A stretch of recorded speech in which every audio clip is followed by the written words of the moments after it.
Hello, on this video, I'm going to show you how to estimate the error associated with proportions with a TI-83 plus. So the general formula is P hat, that's P-H-A-T, P hat, is equal to X over N.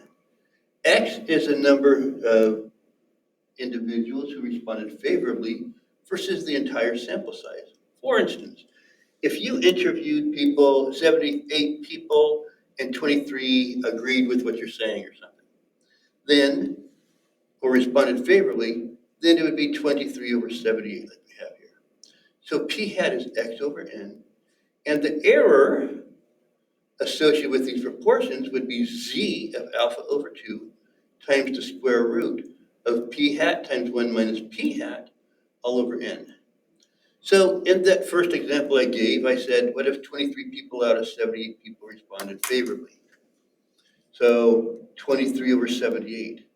Now, you'd multiply that times 1 minus p hat, or 55 over 78.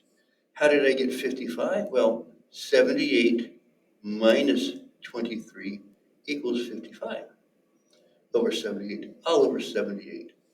Well, if you look at this, in the numerator here is 23, and in the numerator there is 55, and the denominator here is 78, here is 78, and the entire fraction, the denominator is 78. So this is really 23 times 55 divided by 78 cubed.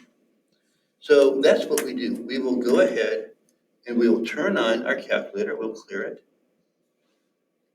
and we'll go error is equal to 1.96, we'll go 1.96, and then you can just hit times second square root. You could probably get away with hitting the times, but I like hitting it. So again, I hit second square root.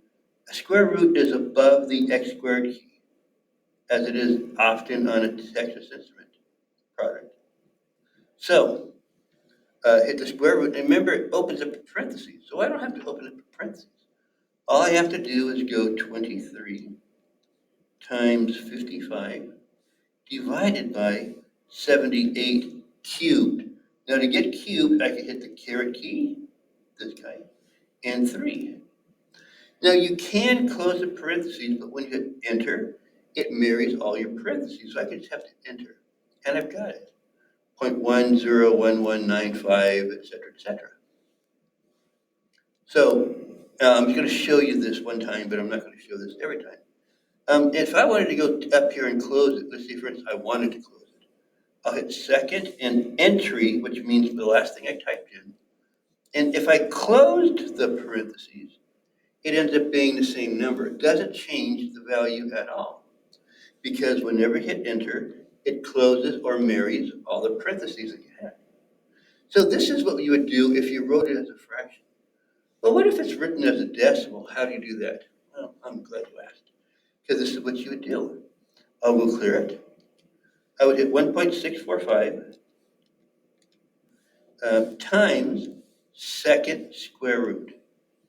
0.817 times 0.183 divided by 420. Close parentheses or not, you don't have to. Enter 0.0310368638. So again, if I close the parentheses, no worries. If I didn't close the parentheses, no worries. Well, I hope that this is helping you to find out how to work your calculator. I thank you so much for listening. I hope you all have a very blessed day. Thank you so much. Bye-bye.